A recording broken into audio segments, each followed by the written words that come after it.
बिस्मिल्लाहिर्रहमानिर्रहीम। अस्सलाम वालेकुम व्यूअर्स, क्या हाल है। उम्मीद है आप सब ठीक होंगे। माही फूड सीक्रेट में एक बार फिर आप सबको खुशामदीद कहा जाता है। अल्लाह ताला आपके घर कारोबार और दस्तरखान आबाद रखे, कारोबार और दस्तरखान फैलते फूलते रहें, आमीन।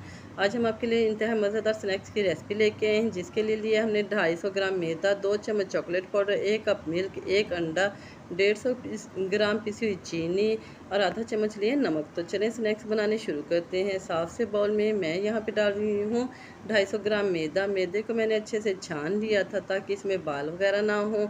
और अब डाल रही हूँ मैं इसमें 6 चम्मच पीसी हुई चीनी के। चीनी को बिल्कुल फाइन पाउडर में पीस लेना है, इसमें कोई भी दाना नहीं होना चाहिए।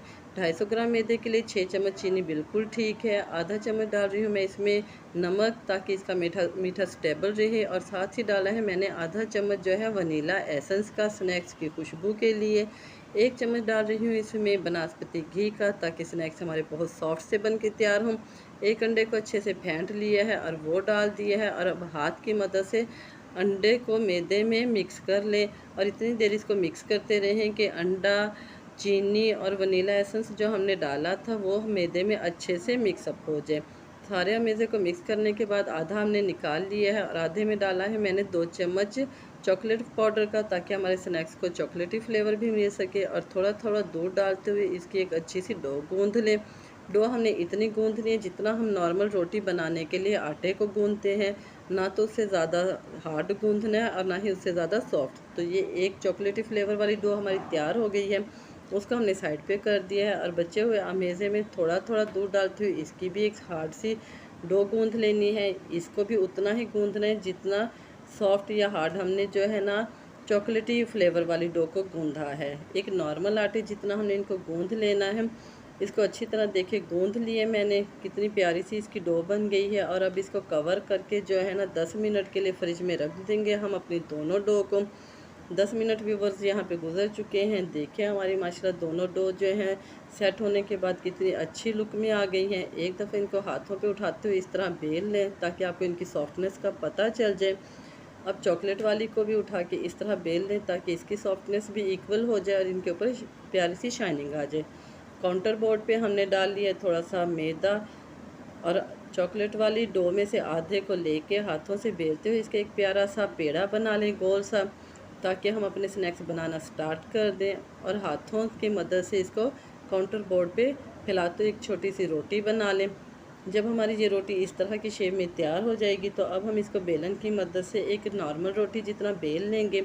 इसको बेलने के बाद हम आपको इसकी फ़ाइनल लुक दिखाते हैं कि हमने इसकी कितनी मोटाई, ये कितना पतला रखना है। इतनी पतली हमने ये रोटी बेल लेनी है। इसको उठा के एक साफ सी प्लेट में थोड़ा सा मैदा डस्ट कर लें और इसको उसके ऊपर रख दें और साइड पे कर दें। अब जो बिना चॉकलेट वाली डो थी हमारे पास, उसमें से भी हमने हाफ़ ले ली है और उसका भी हमने एक प्यारा सा पेड़ा बना लेना है हाथों से इस तरह बेलते हुए। और इसको भी काउंटर पे हाथ की मदद से फैला लें। इस तरह छोटी रोटी बना लेने के बाद जब हम इसको बेलन की मदद से बेलते हैं तो हमारी रोटी की शेप बिल्कुल इक्वल और गोल गोल बनती है। देखिए यहाँ पे भी हमने जो है उतनी ही बड़ी रोटी बनानी है जितनी हमने चॉकलेट वाली रोटी बनाई है। ये रोटी हमारी तकरीबन यहाँ पे बन के तैयार हो गई है। इस तरह की प्यारी सी गोल सी रोटी बना लेने के बाद अब मैं लगा रही हूँ इसके ऊपर थोड़ा सा पानी, ताकि जब मैं इसके ऊपर चॉकलेट वाली रोटी को रखूँ तो इस पर अच्छे से चिपक जाए और स्नैक्स बनाते हुए हमारी जो डो है वो खुले नहीं। इस तरह रोटी चॉकलेट वाली रख के उसके किनारे आपस में चिपका लें और नरम हाथों से जो है ना इसको रोल की शक्ल में बेल लें। आहिस्ता आहिस्ता इसको बेलते हुए जो इसका ये बचा हुआ सिरा है इस पर भी थोड़ा सा पानी लगा लें, ताकि यहाँ से भी हमारी डो जो है अच्छे से चिपक जाए और हमारा एक प्यारा सा रोल बन जाए। रोल हमारा रेडी है। एक साफ सी प्लेट में थोड़ा सा मैदा डस्ट कर लें और रोल को इस पर रख के 1 घंटे के लिए फ्रिज में रख दें, ताकि पानी लगने की वजह से डो हमारी जो थोड़ी नरम हो गई थी वो स्टेबल हो जाए।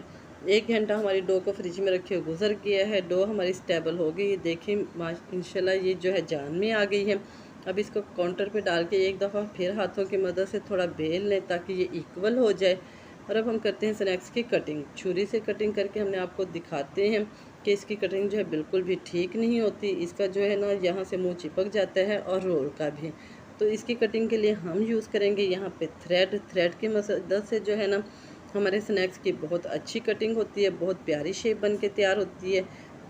कटिंग करने का तरीका ये है कि रोल के नीचे से थ्रेड को गुजार लें और एक सिरे को दूसरी साइड पे ले जाते हुए इसको अपोजिट साइड से घुमा लें। देखिए रोल हमारा जो है ना स्नैक्स का कट के तैयार हो गए। कितनी खूबसूरत इसकी लुक बनी है। अगर थोड़ी सी शेप ख़राब लगे तो आप हाथ से उसको सेट कर सकते हैं। इसी तरह थ्रेड की मदद से तमाम स्नैक्स की कटिंग कर लें। ये स्नैक्स जो है ना बच्चों को बड़ों को सबको बहुत पसंद आएंगे। देखिए हमने 1 बाइट के हिसाब से इनकी कटिंग कर ली है, क्योंकि ख़ास तौर पे बच्चों को बहुत पसंद आते हैं। लो टू मीडियम फ्लेम पे ऑयल को गर्म होने के लिए रख दिया था। ऑयल को हाई फ्लेम पे गर्म नहीं करना, हल्का हल्का ही ऑयल गर्म हो। उसमें 1 बाय 1 करके हम इसमें सारे स्नैक्स डाल देंगे। अगर ऑयल हमारा ज़्यादा गर्म हुआ तो जैसे ही हम ये स्नैक्स डालेंगे तो बाहर से ही जल जाएंगे और अंदर से कच्चे रह जाएंगे। देखिए इतना ही टेम्परेचर जो है ना आपने ऑयल का रखना है कि जब आप इसमें स्नैक्स डालें तो ये हल्के हल्के से इस पर बबल्स बन जाए, और चम्मच की मदद से इनको आहिस्ता आहिस्ता पलटती रहें ताकि एक ही साइड जो है ना इनकी पक के ब्राउन ना हो जाए। दोनों साइड जो है इनकी इक्वल ही पके। 1 से 1.5 मिनट एक साइड से पका लेने के बाद फिर इनको दूसरी साइड पे पलट दें सबको, और उधर से भी लो टू मीडियम फ्लेम पे 1 से 1.5 मिनट पका लें। देखिए माशाल्लाह सुभान अल्लाह कितनी खूबसूरत लुक लग रही है इनकी। अभी से जो है ना मुंह में पानी आ रहा है। घर में किचन में प्यारी सी भीनी भीनी सी खुशबू फैल गई है। एक और ख़ास बात हम आपसे कहते चलें कि अगर आप हमारे चैनल पर नए हैं और आपको हमारी रेसिपी अच्छी लगी है तो हमारे चैनल को सब्सक्राइब कीजिएगा, हमारी वीडियो को लाइक कीजिएगा और बेल के बटन को दबा दीजिएगा ताकि हमारी हर आने वाली नई रेसिपी का नोटिफिकेशन सबसे पहले आपको मिलता रहे। ये अब हम आपको इनकी फ़ाइनल लुक दिखाते हैं। देखिए माशाल्लाह कितने ज़बरदस्त ये बन के तैयार हो गए। इनको स्टेनर की मदद से निकाल लें और थोड़ी देर स्टेनर में ही रहने दें ताकि एक्स्ट्रा ऑयल रिमूव हो जाए। एक्स्ट्रा ऑयल रिमूव कर लेने के बाद हम इनको प्लेट में शिफ्ट करते हैं। जब अचानक से मेहमान आ जाए और घर में कुछ भी सर्व करने के लिए ना हो तो आप झटपट ये स्नैक्स तैयार करें। मेहमानों को बहुत पसंद आएंगे और वो आपसे यकीनन इसकी रेसिपी ज़रूर पूछेंगे। बच्चों को ये ख़ास तौर पे बहुत पसंद आते हैं क्योंकि इनकी लुक, इनका फ्लेवर बिल्कुल कैंडी बिस्किट की तरह होता है। अब हम आपको एक तोड़ के दिखाते हैं। देखिए बाहर से बिस्किट की तरह, अंदर से चॉकलेटी सॉफ्ट, कितने मज़ेदार लगते हैं। इसके साथ ही हमें दीजिए इजाज़त। फिर मिलेंगे किसी और दिन किसी नई रेसिपी के साथ। हमें अपनी दुआ में ज़रूर याद रखा कीजिए। आपका हर कमेंट हमारे लिए बहुत अहमियत रखता है। अल्लाह हाफिज़।